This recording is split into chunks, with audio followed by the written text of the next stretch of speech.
From Mr. Beast getting clout and millions of dollars from the rich families in Saudi Arabia, to the now infamous viral Doordash girl TikTok incident where AI bots were allegedly activated against her, to McDonald's monopoly making people order hundreds of items to win the big jackpot. All this and more in this obscure theory's Iceberg Explained. The AI multiverse theory was the last theory we touched on, where we saw the explosion of old famous celebrities or characters making an appearance in the modern age, and how the nostalgia aspect made it personal for people, deepening the divide between AI lovers and haters. So go ahead and check it out after this video if you haven't. And speaking of nostalgia, this video is sponsored by Raid Shadow Legends. Raid Shadow Legends is partnering with Paramount to bring the most radical crossover, Leonardo, Donatello, Raphael, Michelangelo, April, and Shredder to the game as legendary champions, so you can live out your nostalgic childhood fantasies. Thanks Plarium for sponsoring this video, and special thanks to Paramount. Little kid me always chose Michelangelo as my favorite. I know I'm basic, but he had the dopest weapon. You can't beat nunchucks. The orange mask, chowing down pizza constantly, he had the most aura. They really did their personalities justice in this crossover. It triggered my nostalgia. Love that they got Shredder looking like the elite supervillain he is. And now you can kick off your collection with Michelangelo. You have until November 13th and log in before October 30th to log in for 7 days to unlock this legendary turtle who spreads debuffs, taunts enemies with trash talk, and dodges their attacks. Plus you can fuse Donatello, a top support who heals allies and reduces cooldowns, so summon Leonardo, Raphael, April, and Shredder through limited time events. Challenge Shredder in the event dungeon to earn exclusive Chronophage gear set. Players can collect all 6 Teenage Mutant Ninja Turtle champions to unlock a special bonus reward better than pizza.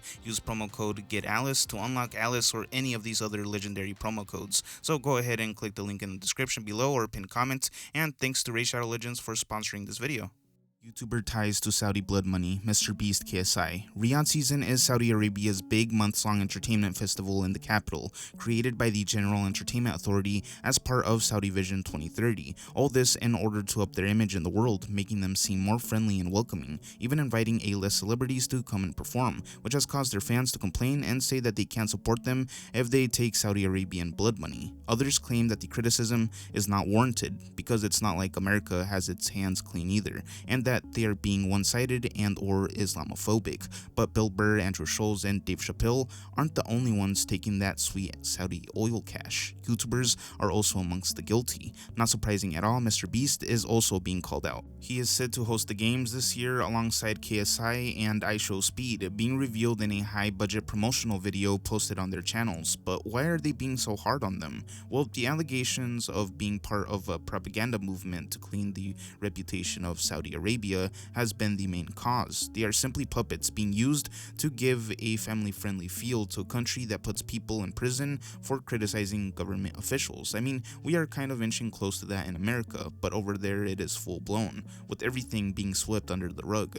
Turki al-Sheikh, the chairman of Saudi Arabia's General Entertainment Authority, is the top official who oversees and announces the Riyadh season. He is great friends with KSI apparently. God, I miss when he would just troll his brother Deji. Both of them teaming up to create a boxing event and being buddy-buddy in a video where KSI cannot stop cheesing, something we did not see with the other A-list celebrities, revealing a closer connection. But also the fact that nobody really wants to be seen with this guy, Turki al-Sheikh, not even Dana White, who looked pissed off with him.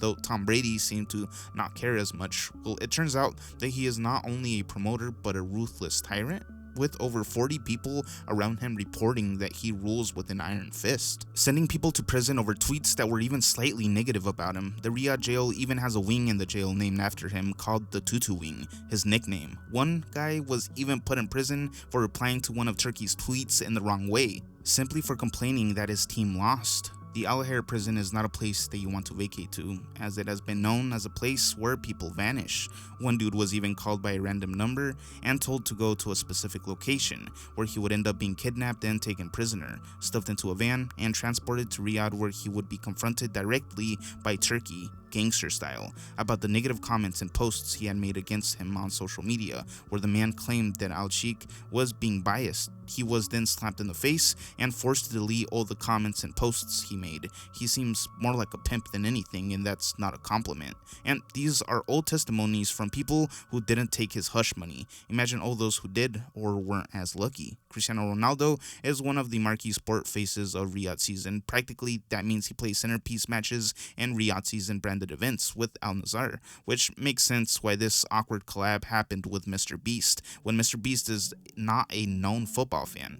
Cristiano just seems to be there for the money, as he just tries to push promo for Saudi Arabia the best he could, offering Beast free tickets. Beast seemed unimpressed as well. I mean, they also had Mr. Beast rocking the Al-Nazar kit in one of his challenge videos that featured Cristiano Ronaldo. They all seem to know each other allegedly. The money runs deep. DoorDash girl versus AI, possible Mandela effect? DoorDash is known as the to-go app for food delivery in America when you are lazy or busy, I guess. It's mostly Gale orders though, let's be honest. Recently, there was a TikToker who was working for DoorDash through the app making a delivery to a house. When she got up the stairs and to the door, she noticed that it was wide open, with a clear view to a couch, with a half-naked man with his thing out covering his face with his arm, with the lights fully on. This freaked her out completely, and as proof that it happened, she took out her phone and recorded it. But this is where she made a great mistake. Right after this, instead of just showing authorities and or an attorney, she went right onto TikTok to plead her case, not knowing the can of hurt she just unleashed. At first, everyone in the comments was on her side, claiming that DoorDash was completely wrong for ignoring her situation, and that the man definitely did it on purpose, most likely his kink or something. I mean, imagine if a kid was walking by before she even came to the door to deliver the food. Her original post had the caption, "A man named Austin orders DoorDash, selects the option to have order left at door, sees his DoorDasher, me, has a female name, falls asleep on the couch, quote unquote, with his pants and underwear to his ankles, and his front door wide open in 59 degrees Fahrenheit, so this is what I see when I have to leave the order." But then something happened. The clip went mega viral, and the comments started to shift from support to questioning her original video and version of the story, even claiming that there was a video that existed before the main popular one. The alleged original captured her pushing the door open fully from its cracked position. Evidence was provided in the form of a snippet of the door being slightly cracked open, not fully open. This became a case of either lost media, the Mandela effect, or a dedicated campaign to drive her off the internet, allegedly. As this narrative of a quote-unquote original video was pushed hard at first from a lot of bot-like accounts with similar things to say, now she was the guilty one for invading his privacy and opening his door to expose him on the couch. Was this an innocent man? A large majority of TikTok thought so, mainly due to the influence of these mass comments claiming she deleted videos, trying to hide her original video and evidence of her guilt. And so began the reply videos where people claimed that she was fully in the wrong. No more halfway stance. They had seen the quote-unquote original video on Reddit apparently, and that the man was the true victim in this case, as she invaded his privacy by pushing open the door further. She was nothing more than an attention seeker to them. Comments were pouring in, going hard against her and any defender, making some suspicious on whether this was a natural shift in public opinion or an organized plotted one, claiming AI was being leveraged to boost engagement in these comments and videos calling her out, in order to give DoorDash a better look and take the hate off of them for a little. She was no longer the innocent victim. And yes, there were some strange videos that were produced calling her out and claiming that there was an quote-unquote original video that exposed her for pushing open the door. I saw the original video of the DoorDash girl, and I'm a little bit confused now that I woke up and see everything that's happening. When I saw it, I said, hey, I understand why DoorDash, well, I guess fired you, and why you're blocked from the app. Now as for the guy, I can see why everybody in their mind is saying, hey, he did it on purpose, all this extra stuff. When you look at the original video, that couch was not in your clear sight line unless you angled yourself and looked over. Okay, let's keep that in mind. Okay, let's keep that in mind. This account has been stalking me and harassing me for the last year now, and I have asked them to stop multiple times. I have sent in many reports into TikTok, into Apple Store. I've sent so many reports. I've sent my ID in multiple times. I've filled out every freaking form you can possibly fill out, and there's still nothing being done. I have no clue what to do at this point because she blocked me, so I cannot report her for impersonation on my own account. So if you guys see this page page or any videos coming for this page, please report it, block her page, do something. Here's the thing. She takes my face and she puts her own audio to pose as if I'm the one that's saying what she is saying. And it's simply just not me. I'm okay with people clip farming and taking my videos and reposting them, but when you're taking my face and you're putting your own audio to make it seem like you're the one who's making the entire video, that's when it becomes an issue. Some things she says are controversial, so people are attacking me for the things that she freaking said. Like, it's just, I don't understand how this is fair. I don't understand how people can do this. So if y'all can please help me tag TikTok, do what y'all need to do, but I'm just at this point fed up. I just want my face to stop being used as a way to get out your controversial topics. Like, use your own face. Another oddity in this agenda to expose her was the screenshot of the now lost media original video that people claimed was deleted. The only piece of evidence that was offered of this lost media was clearly fake. The low quality image was just a cropped snapshot scene from her real original viral video that showed the true story of the door already being wide open with the lights on when she got there. They didn't even try. There was no true quote-unquote original video that ever existed showing her pushing the door open, or at least not a real one, as people began to create AI versions of it actually happening and or reenacting it completely, something that never happened. Something that had no proof of it happening, that was just a narrative being pushed in the comments, became a reality that everyone accepted as being true without a doubt. A sort of Mandela effect phenomenon happened where everyone agreed that they had seen the original video that proved that she was guilty of opening the door and going into his house, invading his privacy.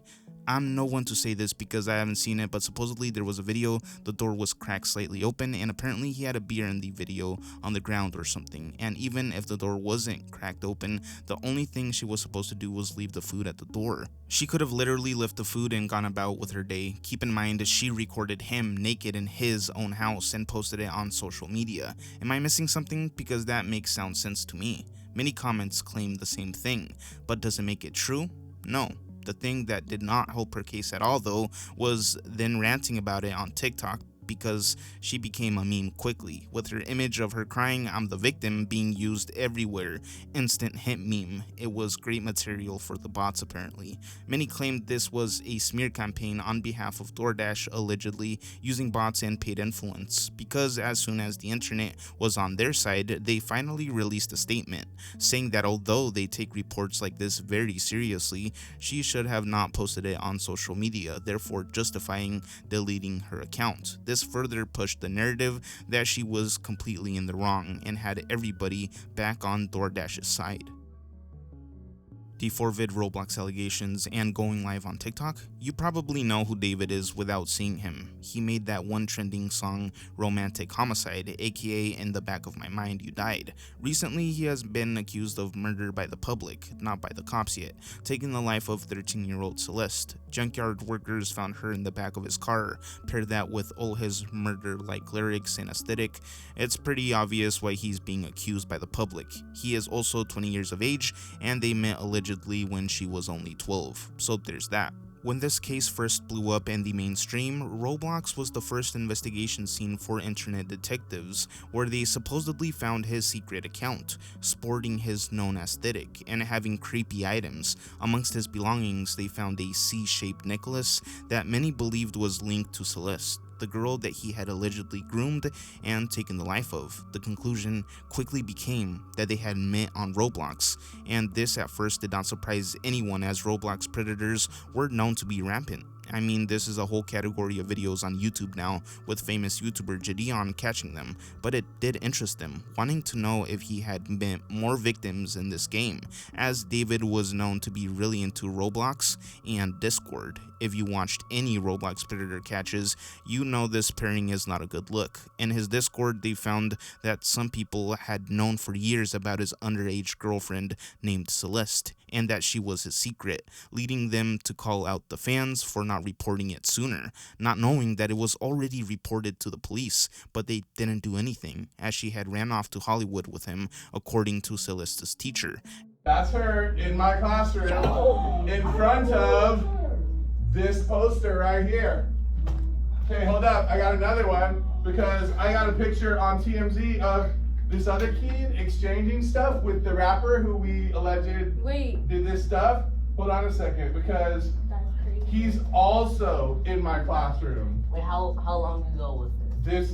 We all just found out yesterday who it was, but she's been missing since I taught her. So when I taught her, she met this dude on social media. He was a rapper in LA.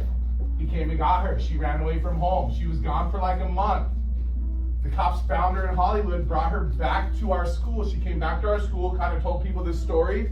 She disappeared again in May of that year, May of 2024. That's when her friends told me what happened, that it was this rapper, and then I found out yesterday that she's now dead. Everything seemed to come to light about him, but not in the correct manner, as his Roblox account was actually found to not be his at all. It was some other guy who made a YouTube video about it. This was part of a greater misinformation campaign, with TikTokers left and right coming out with false claims about the incident, from claiming she was still alive to him going live on a burner TikTok account in order to comment on a live stream debate about him. I knew it sounded like him. This is his executive assistant right here, or him. So are we hearing this, guys? Like, yeah. Everybody could see how biased you are with literally just. It's not about being biased. It's about using common sense. Because your profile is get dropped. Oh, that's He's a bot. Don't drop him. Open your camera. Open my camera. Yes. Let's see that you're not like a third, fourth, fifth-year-old man working in the background. Yeah, he's gonna run away in a minute. Watch. Bro, he's gonna drop. He knows that he's caught. Even disrespectful posts were made, making light of the matter. I think all this bad PR about Roblox at one time finally pushed Florida to the edge, enough to issue criminal subpoenas to the online gaming platform. I still think the issue is dark and deeper than previously understood, and it could be possible for a case similar to David's to have occurred throughout all these years that Roblox has been online. Recently in California, April 2025, deputies say 27-year-old Matthew Makatuno Naval drove from Elk Grove to Taft around midnight to pick up a 10-year-old girl he'd met on Roblox and later chatted with on Discord. Her family reported her missing the next morning. License plate hits and a phone ping led officers to an Elk Grove strip mall where they found Naval and the child in his car.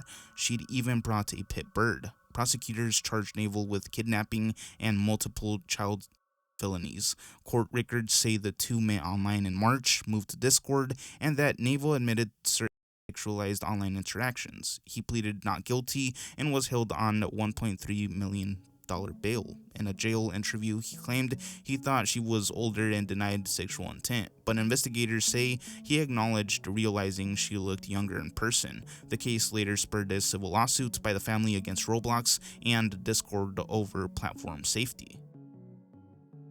McDonald's modern digital gambling. Imagine a world where a familiar red and yellow brand quietly teaches the language of gambling long before a child ever sees a casino. This is the outline of the theory that McDonald's Monopoly promotion functions less like a one-off promo and more like a training ground for betting behavior. The idea isn't that McDonald's sits back in a room and writes a curriculum on scamming, it's that the game's design and context line up with everything psychologists say builds betting habits: low-cost entry, you buy a cheap meal, an immediate reveal mechanic, appeal to see pieces that mimic scratch cards, a mix of tiny guaranteed rewards and a rare huge jackpots, instant food prizes alongside million-dollar draws, variable ratio reinforcement that makes the next purchase feel irresistible, social proof from friends and family, showing off wins and TikTok wins as well, and repeated seasonal returns that turn collecting pieces into ritual. Factor in the modern app layer and you get a system that teaches attention to chance, prize mapping, and the tension between small wins and the dream of a big one. There's historical context that fuels concern. The Monopoly promotion has been one of McDonald's most powerful sales drivers for decades. It explicitly offers massive prizes that make headlines, and the whole scheme was the focus of a massive fraud case, the McMillions scandal, in which a third-party security director stole winning pieces and channeled prizes to cronies. An ugly reminder that big rewards warp incentives and attract serious players. Add to that research showing young people are highly attentive to gambling advertising and that early exposure predicts later risky betting behaviors. Plus literature on how instant win formats and scratch card mechanics use very similar cognitive hooks as slot machines, and the picture becomes plausible. A child who grows up chasing Monopoly pieces, scanning bonus codes, and watching adults celebrate small wins is learning the cues and the emotional rhythm of gambling long before they're legally allowed to place a bet. The theory also points to social and cultural mechanics. Promotions tied to family meals normalizes the idea that buying food is also buying a chance. Influencers and friends amplify the "look I won" moments, and nostalgia for the game mixed with digital nudges like push notifications keeps the habit alive across years. That doesn't prove malicious intent or legal wrongdoing by McDonald's today, and the official rules and safeguards, app rules, entry limits, price terms exist to prevent abuse, but the combination of instant reveal packaging, rare headline prizes, repeat seasonal cycles, digital reinforcement, and documented cases where huge prizes have reshaped behavior or invented criminal schemes is enough to make the training theory feel credible to many observers. I want to thank Raid Shadow Legends once again for sponsoring this video. Check out the links in the description below or pinned comment and use promo code GETALICE to unlock Alice or any of these other legendary promo codes. Later.